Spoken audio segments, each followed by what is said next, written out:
can start. Hello everyone again. As you know from the last session, you already should know Aynura Hanım. She's working at BP, and today her topic will be overpressure protection. And I'm now leaving stage to Aynura Hanım.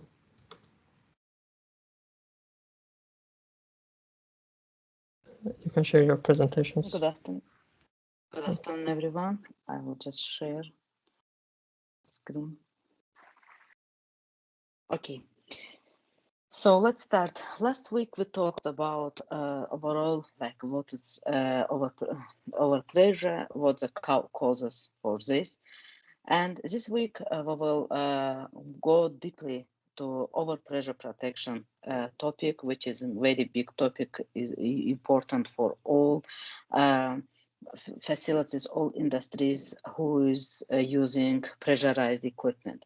So let's start. So when we say overpressure protection, it means that we need to install on sites equipment devices which are protecting us, which is controlling pressure on site, on facilities, on equipment, piping. So we call this pressure relieving devices. So what are they? Pressure relieving devices protect equipment and personnel by automatically opening and predetermined pressures and preventing the adverse consequences of excessive pressures in process systems and storage vessels. Pressure relief devices is actually actuated by inlet static pressure and designed to open during emergency or abnormal conditions to prevent a rise of internal fluid pressure in excess of a specified design value. The device may also be designed to prevent excessive internal vacuum, and pressure relief device may be like valve, non-reclosing pressure relief device, or vacuum relief valve. And common examples for this you can see on slide. It's direct spring-loaded pressure relief valves, pilot-operated pressure relief valves, rupture disc, weight-loaded devices, pressure, and vacuum vent valves. During this session, you will be introduced to more commonly used pressure relieving devices used in industry and mainly in oil and gas. So let's start from first part, like first major topic is pressure relief devices. Pressure relief valves.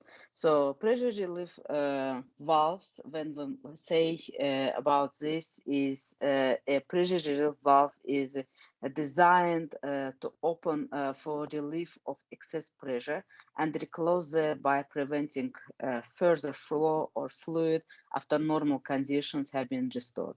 A pressure relief valve opens when its upstream pressure reaches the opening pressure, and it then allows fluid to flow until its upstream pressure falls to the closing pressure, and it then closes, preventing further flow. Examples are safety valve, as you can see in the slide, safety relief valves, and pressure safety valves. So before starting about talking about pressure relief valves, I would like to mention 2 points what you will see like most commonly during presentation, during course. It's set pressure and back pressure. Set pressure, it's it's a device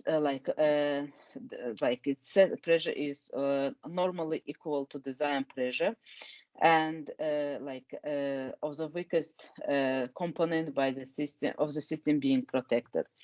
And back pressure is, for example, if we say for a valve with a set pressure of 5 bars, imagine like 5 bars pressure, inlet pressure, the inlet line pressure loss must be less than 0.15 bar, and back pressure must be less than 0.5. So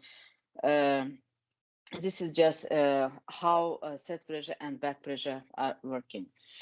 So let's start from safety valve. As I mentioned, like the most like one of the most common types of pressure relief valve.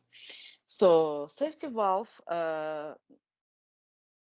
is designed to open for the relief of excess pressure and reclose thereby preventing further flow of fluid after normal conditions have been restored. A pressure relief valve opens when its upstream pressure reaches the opening pressure, and similar to pressure relief valve, like it's same design. And safety valve is a direct spring-loaded pressure relief valve that is actuated by the static pressure upstream of the valve and characterized by opening or pop action.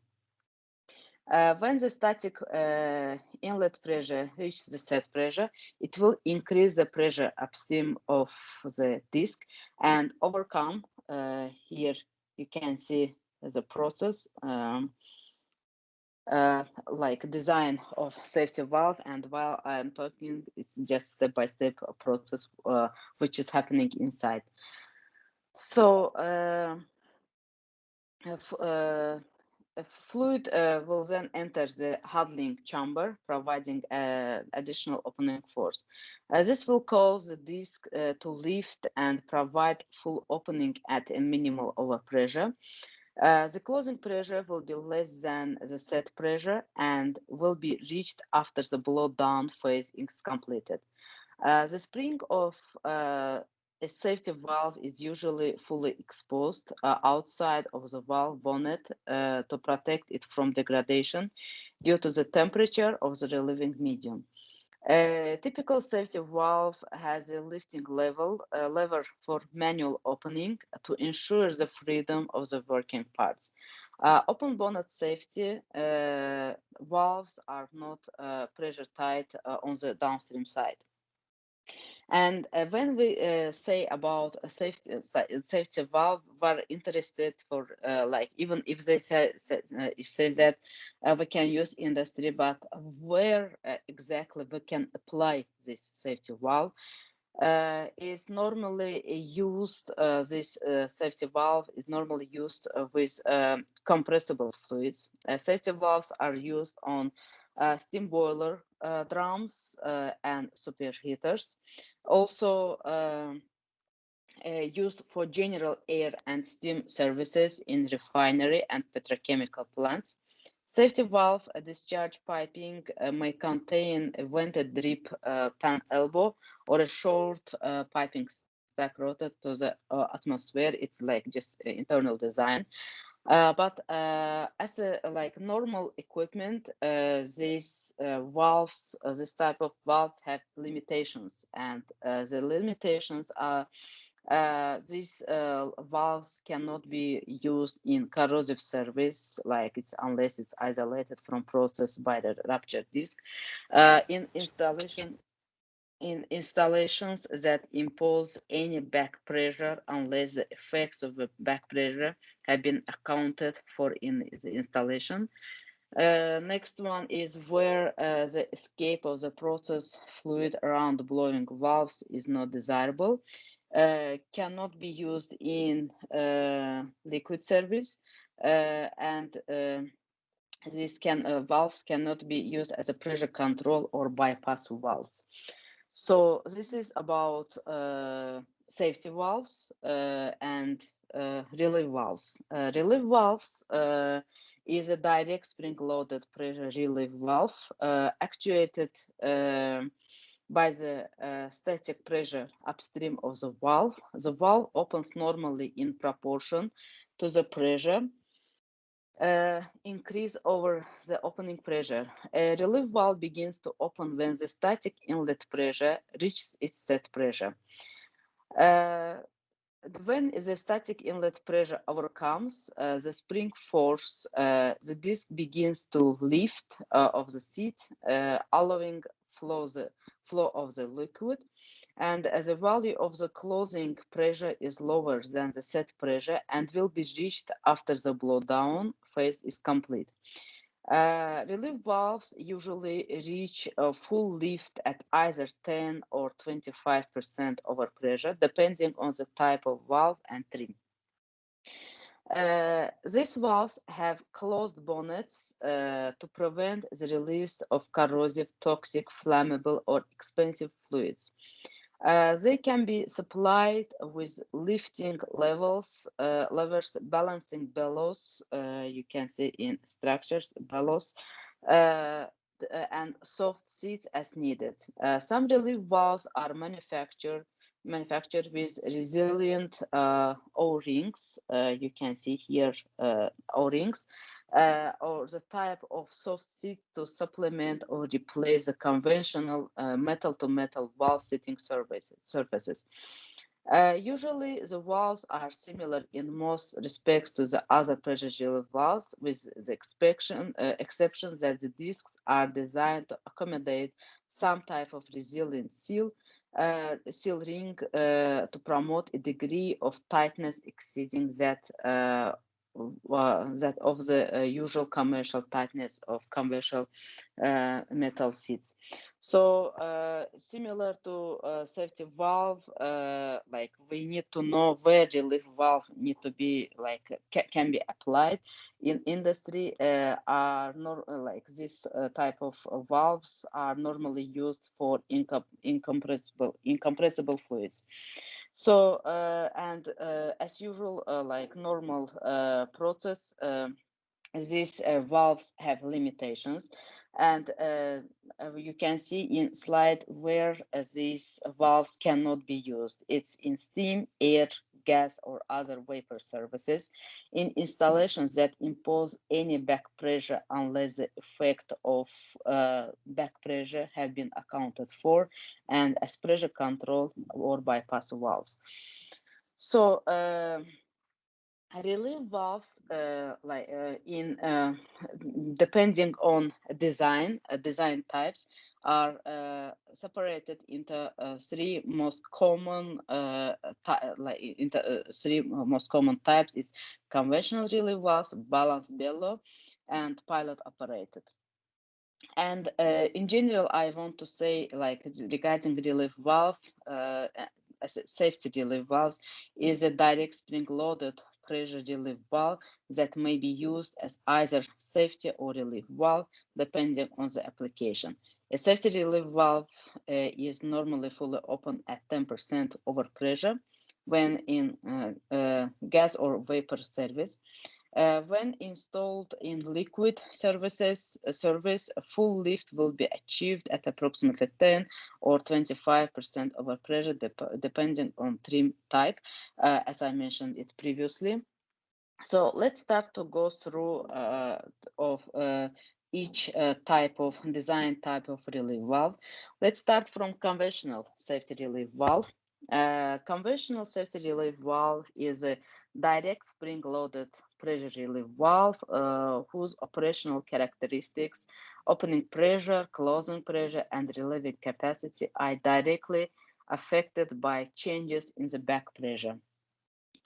A conventional safety relief valve has a bonnet, you can see here in structure, bonnet that encloses the spring and forms a pressure-tight cavity.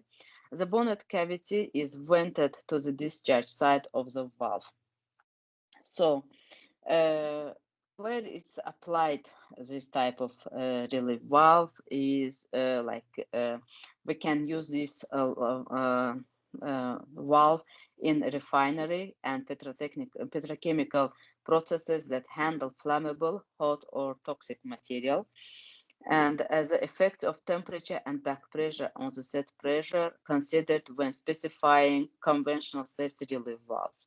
And as as a industry worker, industry employee, we need to know what are the limitations for this type of valve. Is we cannot use this type of valve where the total build up back pressure exceeds the allowable overpressure, where the cold differential pressure, test pressure, cannot be reduced to account for the effects of variable back pressure. And you know that we are using different industry standards, and one of them is ASME. In ASME section 1, it's mentioned that on steam boiler drums or superheaters, this valve cannot be applied. And as pressure control or bypass valve, we cannot use them. So next one is balanced safety relief valve. Another type of relief valve is a direct spring-loaded pressure relief valve that incorporates a bellows or other means for minimizing the effect of back pressure on the operational characteristics of the valve. Where its pressure tight on its downstream side depends on its design. And you see here bellow and bonnet vent.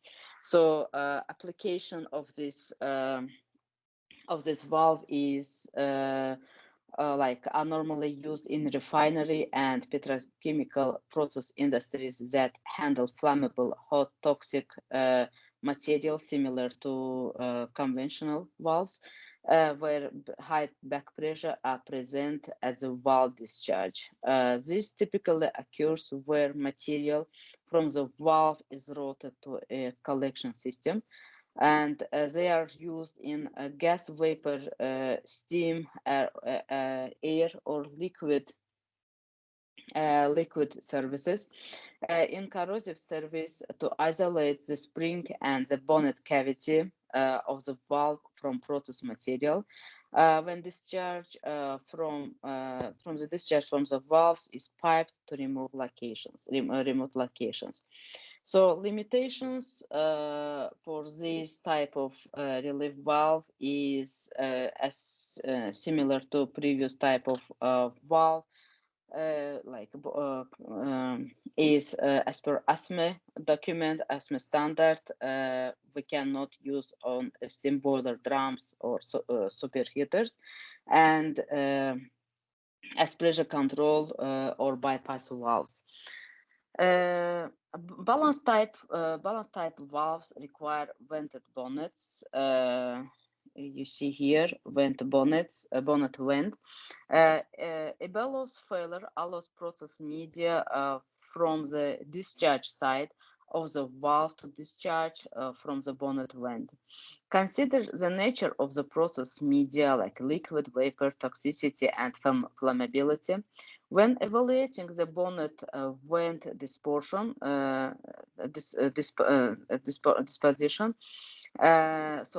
bonnet vents are typically routed to a drain or atmosphere, depending on the process media involved. So this was second one, and third one is pilot operated pressure relief valve. For you, from first view, you can see the design, valves are similar to each other. It's only just minimum small differences in design, but in overall all of them are similar from when we first look at the valves in shops or in stocks. For us, from the first point, it's similar, but their design is different. So third design for relief valves is pilot operated pressure relief valve. Is a pressure relief valve, which is a major relieving device or main valve is combined with a controlled by a self-actuated auxiliary pressure relief valve pilot. You can see normal closed position of pilot operated valves, and in industry, when you are looking for such type of valve, you can find similar to this design for any like different company, different manufacturer, different like provider, but similar design for all pilot operated pressure vessels. So depending on the design, the pilot valve, like control unit, we call in our case, control unit, and the main valve may be mounted on either the same connection or separately. The pilot is a spring-loaded valve that operates when its inlet static pressure exceeds its set pressure. This causes the main valve to open and close according to set pressure. When we say main valve is this one in picture in manufacture, it's this part, like its main valve, and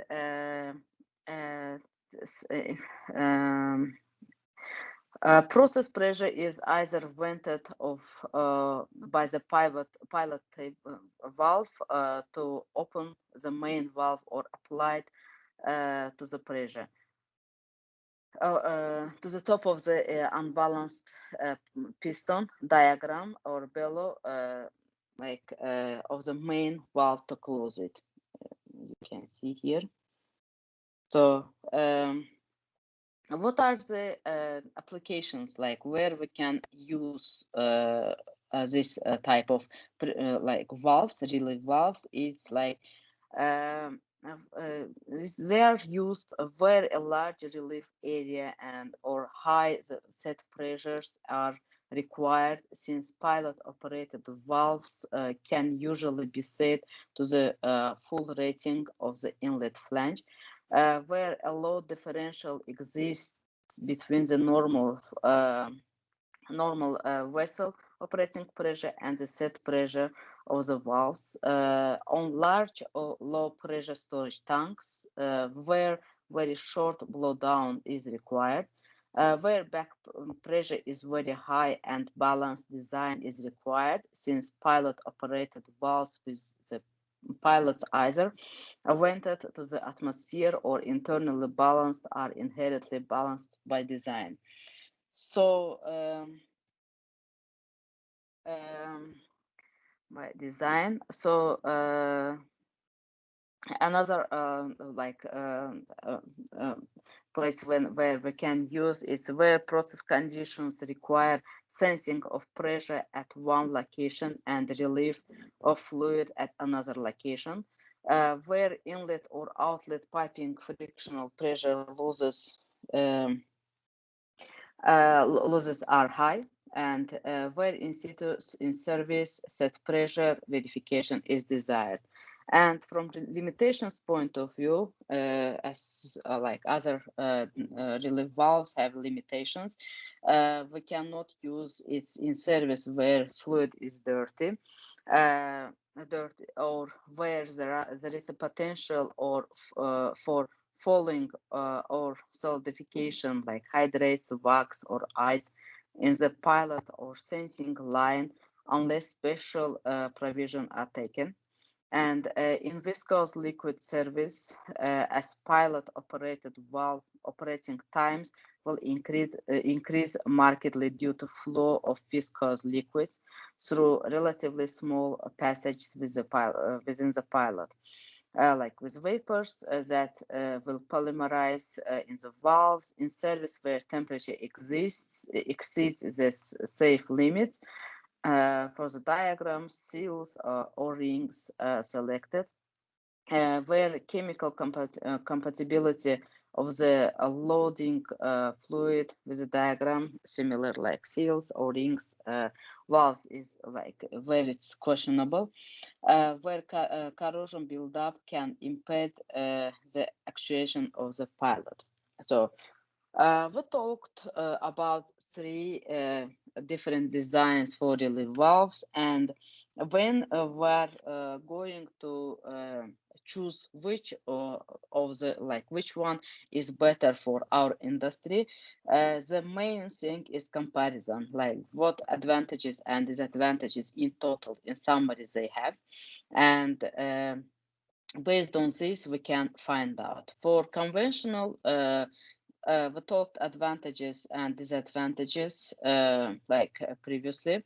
It's just summary. For balanced below, we talked we reviewed what are the advantages and disadvantages, and similar to pilot operated. And based on these advantages and disadvantages, we are choosing a proper design for our industry, for our equipment to protect overpressure. We talked about relief relief valves. Another overprotection method is rupture disc devices, like rupture discs, you know that maybe most of you have seen this, how it's look like. It's just like you see here, it's like final product which you install on site on your equipment, and how it's designed. Like this is rupture disc. Like we will talk later on about what types of rupture discs that we have in industry, in our shops, and this is like how it's like structured. It's holder inlet and holder outlet, and we are putting here inside rupture disc and installed in our equipment.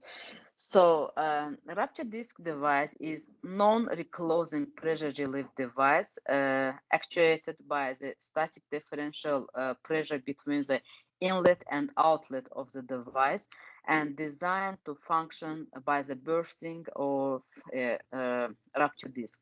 A rupture disc device includes a rupture disc and rupture disc holder, as shown here. So a rupture disc is a pressure containing pressure and temperature sensitive element of a rupture disc device.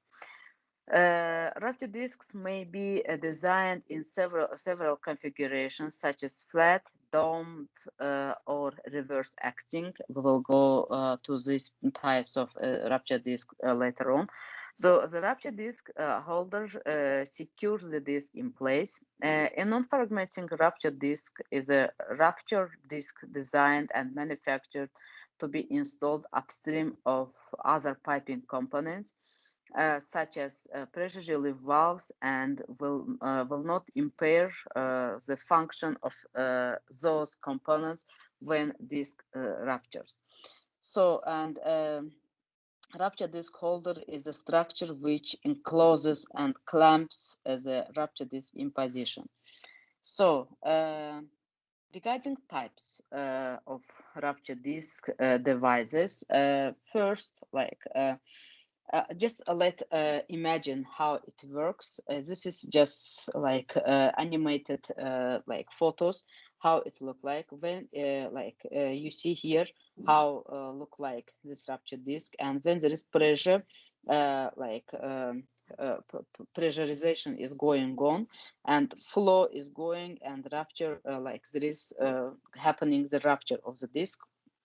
And the main thing for rupture disc is proper installation. If we are installing this vice versa, not in right direction, it will not work, and like it will be very unsuccessful, overpressure protection for our facility. So we are installing properly, when it's flow it's like forwards acting, like when we say it's just like it's rupture is opening, like disc is expanding, and like flow is going, and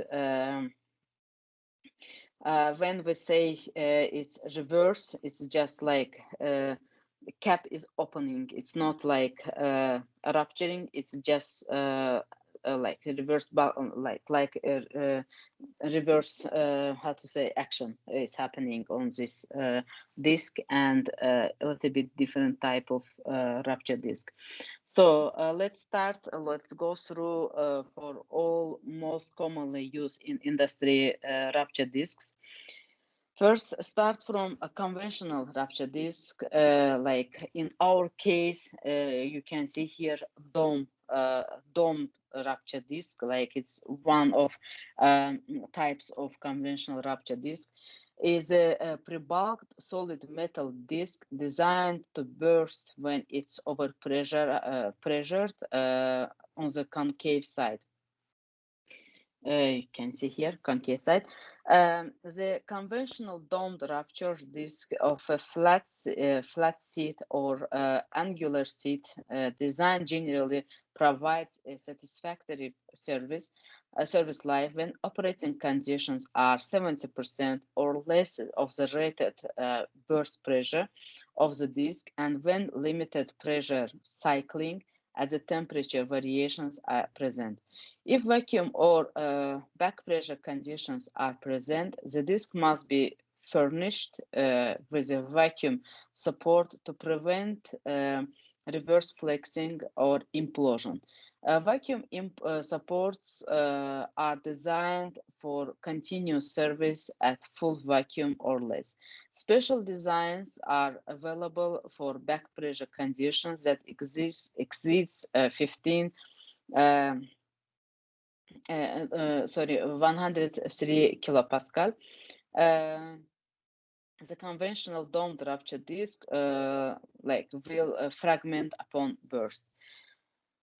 This is like all about a conventional rupture disk, and the second one is scored tension loaded rupture disk is designed to open along scored lines. This type of disk is designed to allow a higher ratio, like generally 80 to 90 of system operating pressure to disk burst pressure.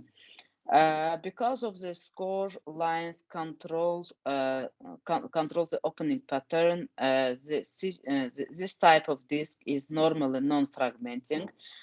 The scored tension loaded rupture disk is manufactured from thicker material than is used for unscored disk for the same burst pressure.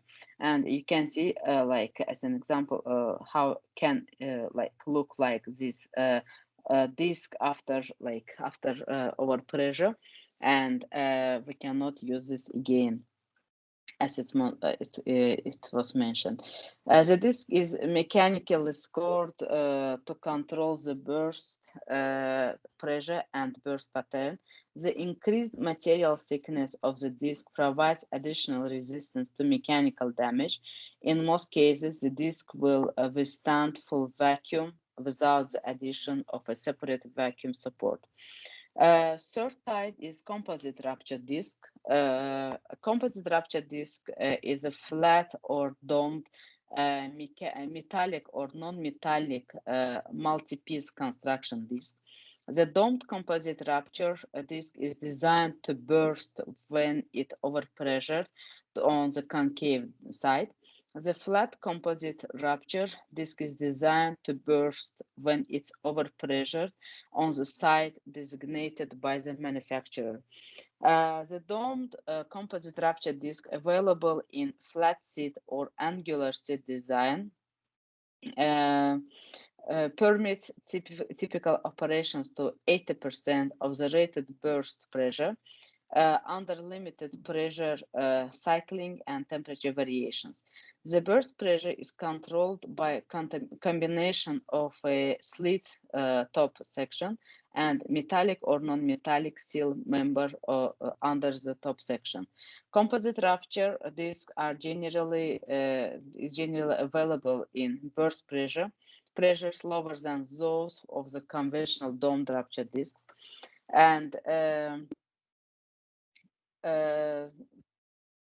and also I would like to mention about this type is like as with the conventional domed rupture disc, support is generally required when vacuum or back pressure conditions are present. And that's all for composite rupture disc. So another one is reverse acting rupture disc is you can see in photo and rupture disk, you can see here, it's not just opening, it's just like opening as a cap. So the reverse acting rupture disk is the domed solid metal disk designed to burst when it's overpressured on the convex side. Reverse acting rupture disks are designed to open by such methods as shear, knife blades, knife rings, or scored lines. The reverse acting rupture disc is designed to allow as a higher ratio of system operating pressure to burst pressure up to 90% of the rated burst pressure. This type of disk is usually non-fragmenting. Because of the reverse acting rupture, disk is actuated by overpressure or the convex side. The stresses in the disk are generally compressive and tend to provide longer service life under pressure vacuum cycling conditions and temperature fluctuations. Caution should be exercised when inspecting and reverse acting disk utilizing knife blades. And like this can be resulted wrong structure. It can high overpressurized pressures may result. So this is like all type of rupture disks like which are commonly used in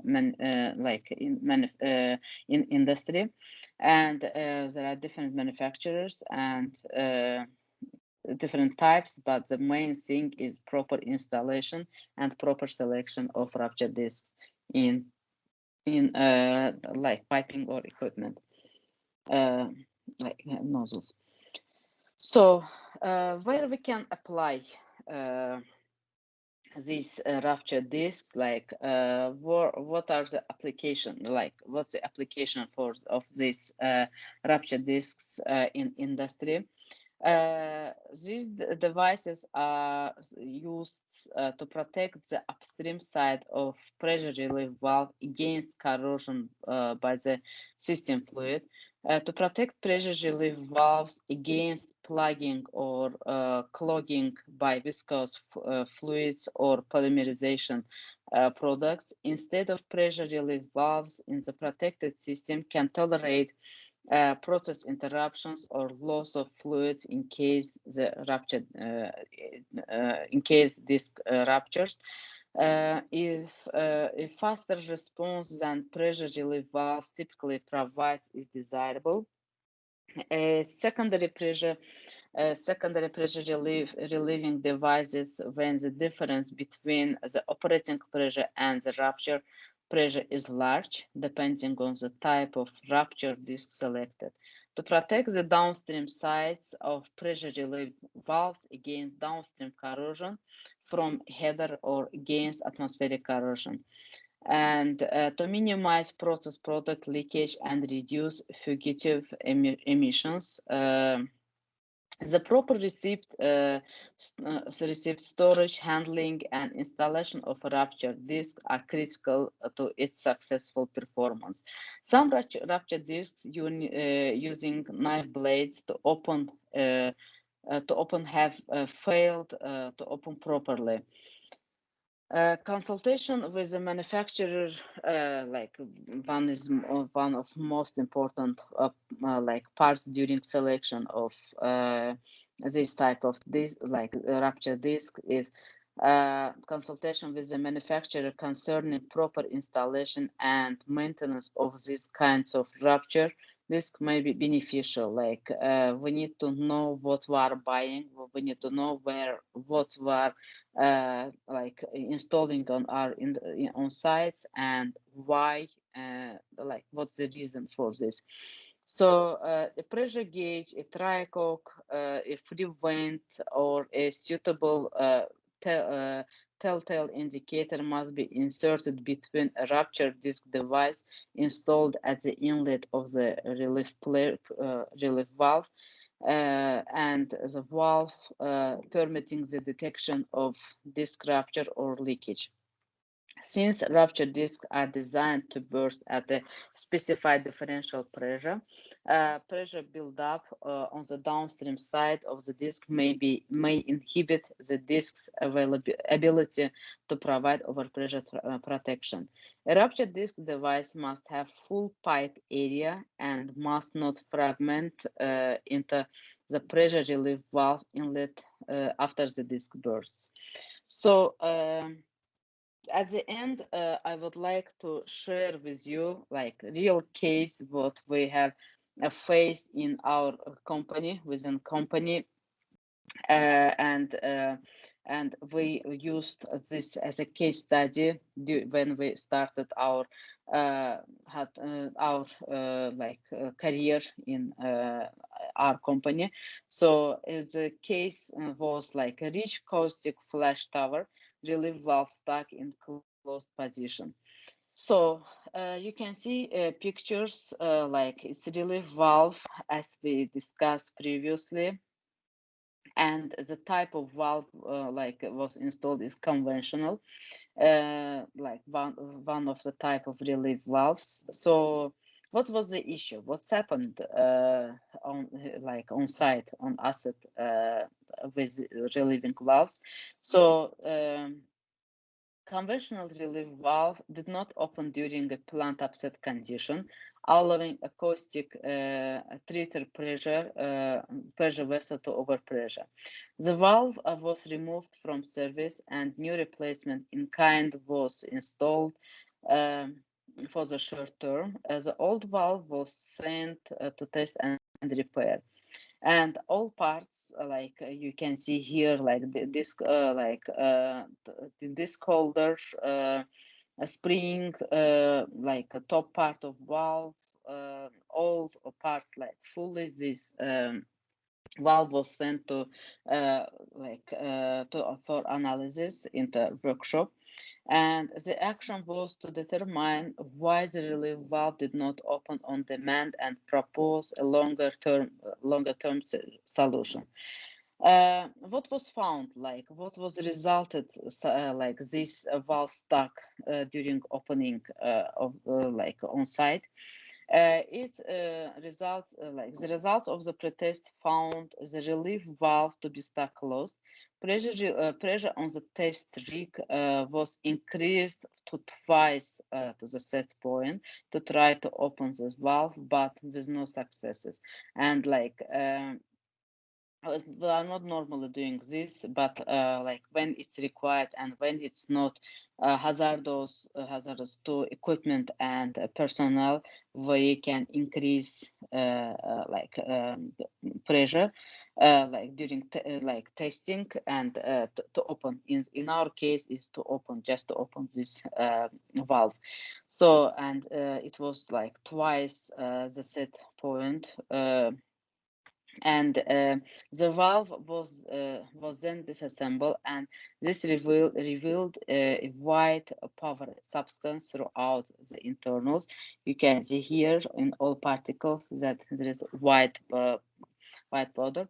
So the white powder was determined to be sodium bicarbonate and impurity in the caustic service fluids, and to separate, like to disassemble this valve, it had been used help of a hammer, and imagine how difficult, how stuck was this valve. So and after analysis, after set of analysis, what was identified, like what was the further mechanism for this valve to become to this condition, is after reviewing in service at some earlier time, the service fluids have migrated between the close tolerance parts in the valve. The sodium bicarbonate impurity then turned to a solid as the liquid evaporated and causing the parts to lock in place. This led to overpressure of the system when a subsequent demand was placed on the valve. So when we like done analysis why it's like become like why it's stuck, we have been observed that this SPE design, this type of relief valve was chosen improperly.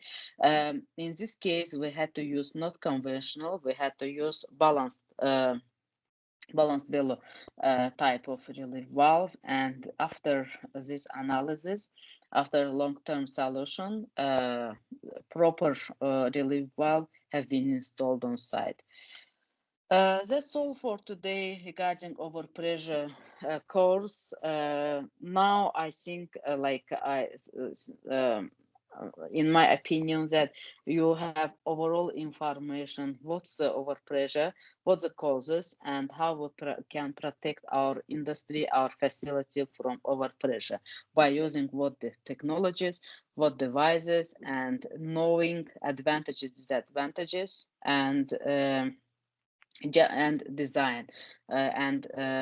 Like when we are choosing on sites, like anywhere, what design do we need, we approximately know what do we need and what we are looking for our industry. That's all from my side. Thank you for listening, and if any questions.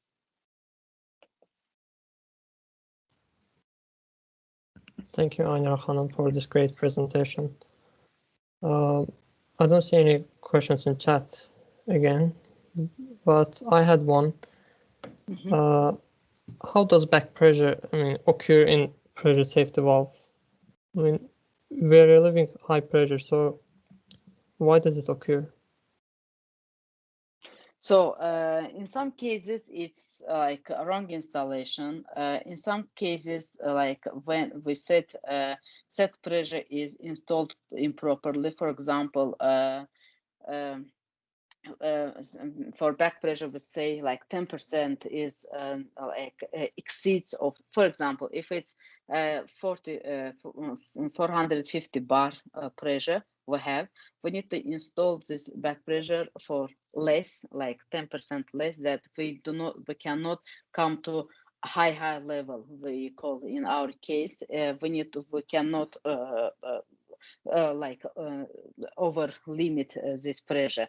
But in some cases, we like set pressure is designed improperly, like even if it's properly, but sometimes we need to do pressure testing, like testing of devices, because from time to time, due to like external and internal interruptions into valves, into equipment, set pressure can be, how to say, can be changed because no inspection have been carried out, and there is inspection program for valves that every time, for example, in some period of time, this set pressure need to be checked again.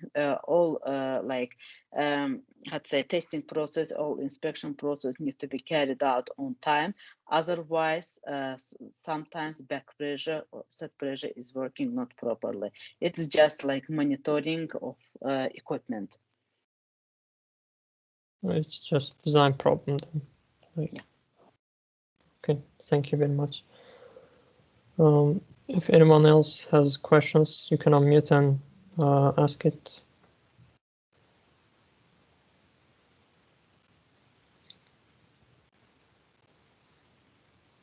Okay.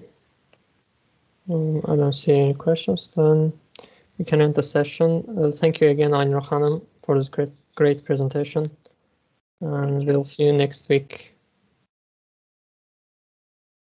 Yes, next week will be a different topic, and I think that it will be also interesting for you.